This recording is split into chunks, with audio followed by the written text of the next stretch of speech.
Nazi Fatmi खिलाफत का परवरदा सालार था। वो मिस्र में बॉडीगार्ड्स का कमांडर था जिसकी नफरी 50,000 थी और सारी की सारी नफरी सोडानी थी। ये फौज उस दौर के जदीद हथियारों से मुसल्ला थी और ये फौज नाजी का हथियार बन गई थी जिसके जोर पर वो बेताज बादशाह बना बैठा था। वो साजिशों और मफाद परस्ती का दौर था। इस्लामी दुनिया की मरकजियत खत्म हो चुकी थी। सलीबियों की भी निहायत दिलकश तखरीबकारियां शुरू हो चुकी थीं। ज़रपरस्ती और तायुश का दौर दौरा था। जिसके पास जरा सी भी ताकत थी वो इसे अपने इक़्तिदार के तहफ़्फ़ुज़ के लिए और दौलत समेटने के लिए इस्तेमाल करता था। सोडानी बॉडीगार्ड्स फौज का कमांडर नाजी मिस्र में हुक्मरानों और दीगर सरबराहों के लिए दहशत बना हुआ था। खुदा ने इसे साजिश साज दिमाग दिया था। उसे उस दौर का बादशाह साज कहा जाता था। बनाने और बिगाड़ने में खुसूसी महारत रखता था। उसने सलाहुद्दीन अय्यूबी को देखा तो उसके चेहरे पर बिल्कुल इसी तरह मुस्कुराहट आ गई जिस तरह कमजोर सी भेड़ को देखकर भेड़िए के दांत निकल आते हैं। अय्यूबी इस ज़हर खुंद को न समझ सका। उसके लिए सबसे ज्यादा अहम आदमी नाजी ही था क्योंकि वो 50,000 बॉडीगार्ड्स का कमांडर और सलाहुद्दीन को इस फौज की जरूरत थी। सलाहुद्दीन अय्यूबी से कहा गया कि हुजूर बड़ी लंबी मुसाफर से तशरीफ लाए हैं, पहले आराम कर लें। तो उसने कहा, मेरे सर पर जो दस्तार रख दी गई है मैं इसके अहल ना था। इस दस्तार ने मेरा आराम और मेरी नींद खत्म कर दी है। क्या आप हजरात मुझे उस छत के नीचे नहीं ले चलेंगे जहां मेरे फराइज मेरा इंतजार कर रहे हैं? क्या हुजूर काम से पहले ताम पसंद नहीं फरमाएंगे? उनके नायब ने पूछा। सलाहुद्दीन अय्यूबी ने कुछ सोचा और उनके साथ चल पड़े। लंबे तड़ंगे कवी हैकल बॉडीगार्ड्स इस इमारत के सामने 2 रोया खड़े थे जिनमें खाने का इंतजाम किया गया था। अय्यूबी ने इन गार्ड्स के कदबुत और हथियार देखे तो उनके चेहरे पर रौनक आ गई, मगर यह रौनक दरवाजे में कदम रखते ही गायब हो गई। वहां 4 नौजवान लड़कियां जिनके जिस्मों में जोहद शिकन लचक और शानों पे बिखरे हुए रेशमी बालों में कुदरत का हुस्न समाया हुआ था, हाथों में फूलों की पत्तियों से भरी हुई खुशनुमा टोकरियां उठाए खड़ी थी। उन्होंने सलाहुद्दीन अय्यूबी के रास्ते में पत्तियां बखेरनी शुरू कर दी और उसके सामने दफ की ताल पर ताउसो रुबाब और शहनाइयों का मशहूर कुन नगमा उभरा। अय्यूबी ने रास्ते में फूलों की पत्तियां देखकर कदम पीछे कर लिया। नाजी और उसका नायब उनके दाएं बाएं थे। वो दोनों झुक गए और उन्हें आगे चलने की दावत दी। ये वो अंदाज था जिसे मुगल बादशाहों ने हिंदुस्तान में राइज किया था। सलाहुद्दीन अय्यूबी फूलों की पत्तियां मसलने नहीं आया। अय्यूबी ने ऐसी मुस्कुराहट से कहा जो उन लोगों ने पहले कम ही कभी किसी के होंठों पे देखी थी। हम हुजूर के रास्ते में आसमान से तारे भी नोच के बिछा सकते हैं। नाजी ने कहा, अगर मेरी राह में कुछ बिछाना चाहते हो तो वो एक ही चीज है जो मेरे दिल को भाती है। सलाहुद्दीन अय्यूबी ने कहा, आप हुक्म दें। नायब ने कहा, वो कौन सी चीज है जो हुजूर के दिल को भाती है? सलीबियों की लाशें। सलाहुद्दीन अय्यूबी ने मुस्कुराकर कहा, मगर फौरन ही उनकी मुस्कुराहट गायब हो गई। उनकी आंखों से शोले निकलने लगे। उन्होंने धीमी आवाज में, जिसमें कहर और अताब छुपा हुआ था, कहा, मुसलमान की जिंदगी फूलों की सेज नहीं। जानते नहीं हो सलेबी सल्तनत इस्लामिया को चूहों की तरह खा रहे हैं। और जानते हो कि वो क्यों कामयाब हो रहे हैं? सिर्फ इसलिए कि हमने फूलों की पत्तियों पर चलना शुरू कर दिया है। हमने अपनी बच्चियों को नंगा करके उनकी इस्मतें रोंद डाली हैं। मेरी नजरें फलस्तीन पर लगी हुई हैं। तुम मेरी राह में फूल बिछाकर मिस्र से भी इस्लाम का परचम उतरवा देना चाहते हो? उन्होंने सबको एक नजर देखा और दबदबे से कहा, उठा लो ये फूल मेरे रास्ते से। मैंने इन पे कदम रखा तो मेरी रूह कांटों से चलनी हो जाएगी। हटा दो लड़कियों को मेरे रास्ते से। कहीं ऐसा ना हो कि मेरी तलवार इनके इतने दिलकश सुनहरे बालों में उलझकर बेकार हो जाए। हुजूर की जाओ हशमत, मुझे हुजूर ना कहो। सलाहुद्दीन अय्यूबी ने बोलने वाले को यूं टोक दिया जैसे तलवार से किसी काफिर की गर्दन काट दी हो। उन्होंने कहा, हुजूर वो थे जिनका तुम कलमा पढ़ते हो और जिनका मैं गुलामे बेदाम हूँ। मेरी जान फिदा हो उस हुजूर सल्लल्लाहु अलैहि वसल्लम पर कि जिनके मुकद्दस पैगाम को मैंने सीने पर कंधा कर रखा है। मैं यही पैगाम लेके मिस्र आया हूँ। सलीबी मुझसे ये पैगाम छीनकर बहराए रूम में डबो देना चाहते हैं, शराब में गर्क कर देना चाहते हैं। मैं बादशाह बन के नहीं आया। लड़कियां किसी के इशारे पर फूल की पत्तियां समेटकर वहां से हट गई थीं। सलाहुद्दीन अय्यूबी तेजी से दरवाजे के अंदर चले गए। एक वसी कमरा था, उसमें एक लंबी मेज रखी थी जिस पर रंगारंग फूल बिखरे हुए थे और उनके दरमियान रोस्ट किए हुए बकरों के बड़े बड़े टुकड़े, सालिम मुर्गे और जाने कैसे कैसे खाने सजे हुए थे। सलाहुद्दीन अय्यूबी रुक गए और अपने नायब से पूछा, क्या मिस्र का हर एक बाशिंदा इसी किस्म का खाना खाता है? नहीं हुजूर, नायब ने जवाब दिया, गरीब लोग तो ऐसे खाने के ख्वाब भी नहीं देख सकते। तुम सब किस कौम के फर्द हो? सलाहुद्दीन अय्यूबी ने पूछा। क्या उन लोगों की कौम अलग है जो ऐसे खानों के ख्वाब भी नहीं देख सकते? किसी तरफ से कोई जवाब न पाकर उन्होंने कहा, इस जगह जिस कदर मुलाजिम है और जहां जितने सिपाही ड्यूटी पर हैं, उन सबको अंदर बुलाओ, ये खाना उन्हें खिला दो। उन्होंने लपक कर एक रोटी उठाई, उस पर 2-3 बोटियां रखी और खड़े खड़े खाने लगे। निहायत तेजी से पूरी रोटी खाकर पानी पिया और बॉडीगार्ड्स के कमांडर नाजी को साथ लेकर उस कमरे में चले गए जो वॉइसराय का दफ्तर था। 2 घंटे बाद नाजी बाहर निकला, दौड़कर अपने घोड़े पर सवार हुआ, एड़ लगाई और नजरों से ओझल हो गया। रात नाजी के खास कमरे में उसके 2 कमांडर जो उसके मोतमद और हमराज थे उसके पास बैठे शराब पी रहे थे। नाजी ने कहा, जवानी का जोश है, थोड़े दिनों में ठंडा कर दूंगा। कमबख्त जो बात भी करता है कहता है रब्बे काबा की कसम सलीबियों को सल्तनत इस्लामिया से बाहर निकाल के दम लूंगा। सलाहुद्दीन अय्यूबी, एक कमांडर ने तंजिया कहा, इतना भी नहीं जानता कि सल्तनत इस्लामिया का दम निकल चुका है, अब सूडानी हुकूमत करेंगे।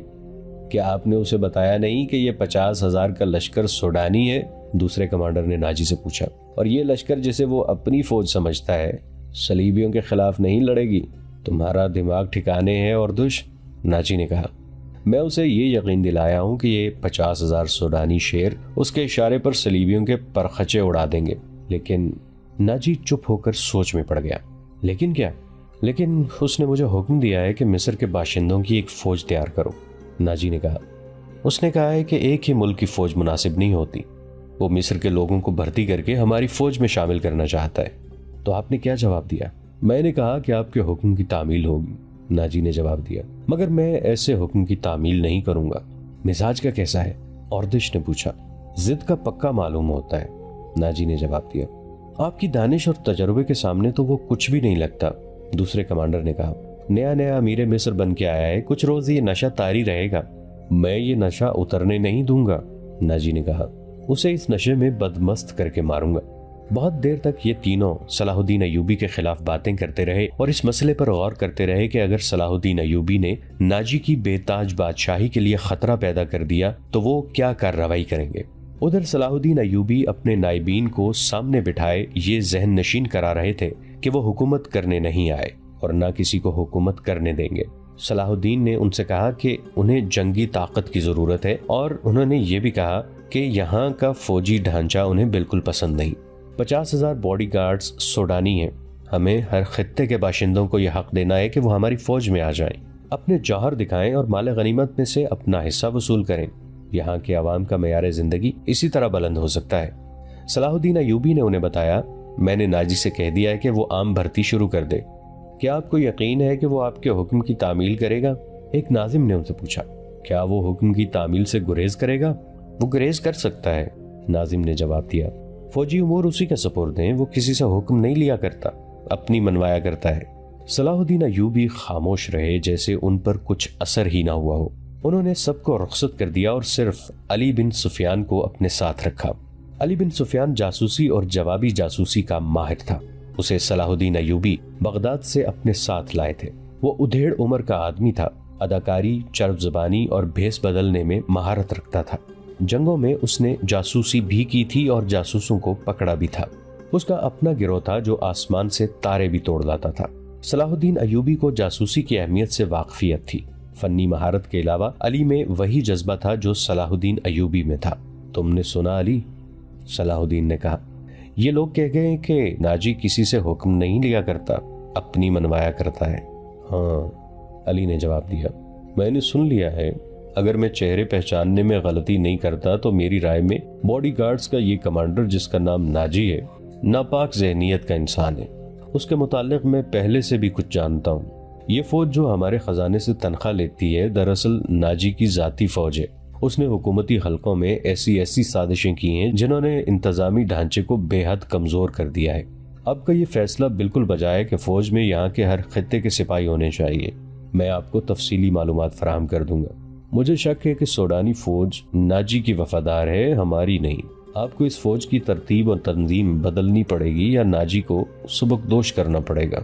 मैं अपनी सफ़ों में ही अपने दुश्मन पैदा नहीं करना चाहता, सलाहुद्दीन अय्यूबी ने कहा। नाजी घर का बेदी है, उसे सुबकदोश करके अपना दुश्मन बना लेना दानिशमंदी नहीं। हमारी तलवारें गैरों के लिए हैं, अपनों का खून बहाने के लिए नहीं। मैं नाजी की जहनियत को प्यार और मोहब्बत से बदल सकता हूँ। तुम इस फौज की जहनियत मालूम करने की कोशिश करो, मुझे सही इत्तला दो कि फौज कहाँ तक हमारी वफादार है। मगर नाजी इतना कच्चा आदमी नहीं था। उसकी जहनियत प्यार और मोहब्बत के बखेड़ों से आजाद थी। उसे अगर प्यार था तो अपने इख्तदार और शैतानियत के साथ था। इस लिहाज से वो पत्थर था, मगर जिसे अपने जाल में फांसना चाहता उसके सामने मौम हो जाता था। उसने सलाहुद्दीन अय्यूबी के साथ यही रवैया इख्तियार किया। उसके सामने वो बैठता नहीं था, हाँ में हाँ मिलाता चला जाता था।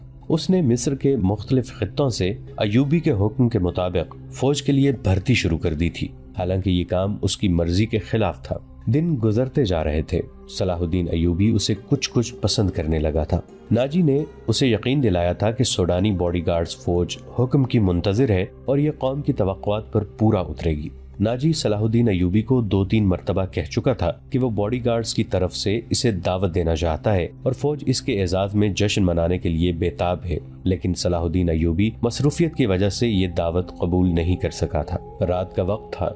नाजी अपने कमरे में अपने 2 मोतमिद जूनियर कमांडरों के साथ बैठा शराब पी रहा था। 2 नाचने वालियां साजों की हल्की हल्की मौसीकी पर मस्ती में आई हुई नागिनों की तरह मशहूर कुनादाओं से रक्स कर रही थी।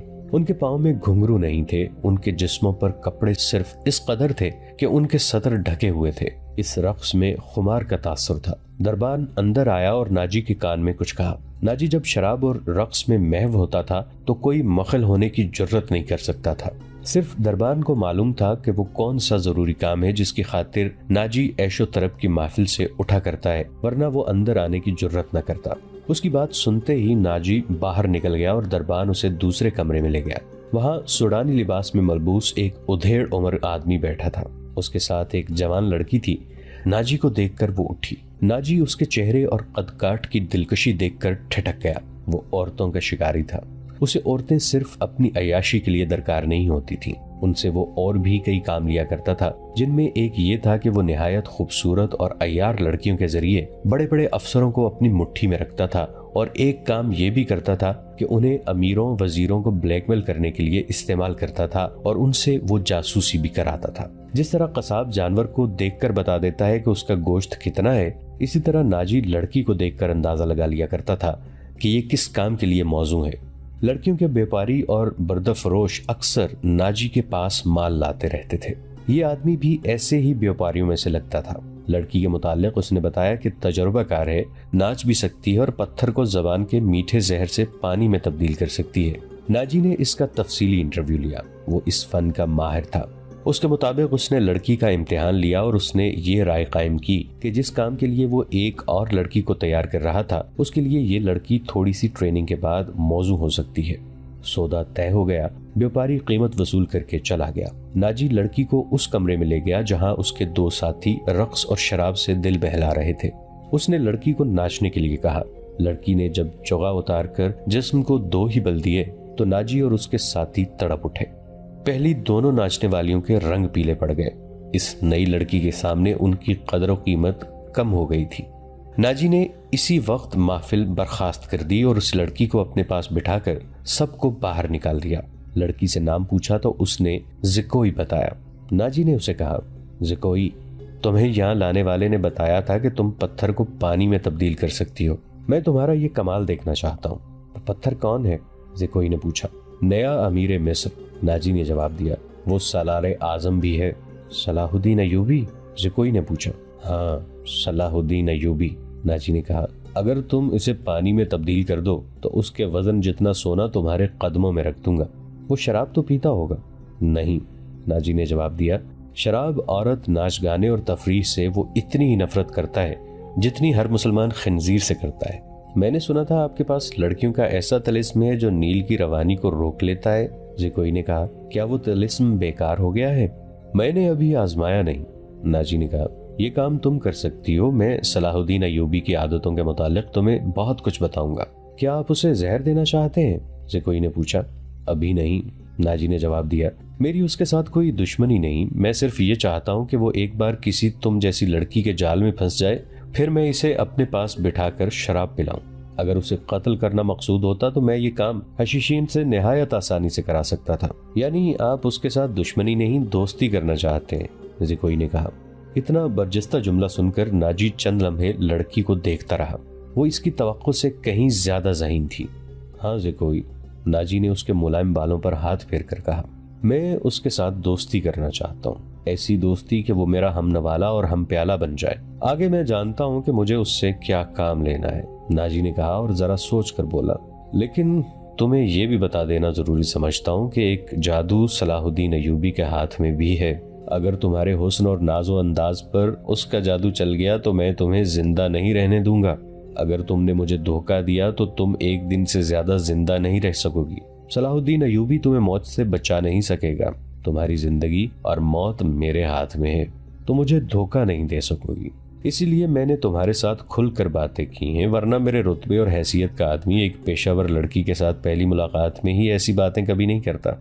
ये आपको आने वाला वक्त बताएगा कि कौन किसको धोखा देता है। ज़कोई ने कहा, मुझे ये बताइए कि सलाहुद्दीन अयूबी तक मेरी रसाई किस तरह होगी। मैं उसे एक जश्न में बुला रहा हूँ, नाजी ने कहा। उसे रात अपने यहाँ रखूंगा और तुम्हें उसकी ख्वाबगाह में दाखिल कर दूंगा। मैंने तुम्हें इसी मकसद के लिए बुलाया है, आगे मैं संभाल लूंगी। नाज़रीन, आज के लिए इतना ही। हमारी वीडियो से अपडेटेड रहने के लिए हमारे इस चैनल को सब्सक्राइब करके नीचे मौजूद बेल आइकन को जरूर क्लिक कीजिएगा। आपके साथ इंशाल्लाह जल्द मुलाकात होगी इसी कहानी की नई किस्त के साथ। तब तक के लिए अपना बहुत सा ख्याल रखिएगा। हमारा और आपका अल्लाह निगहबान।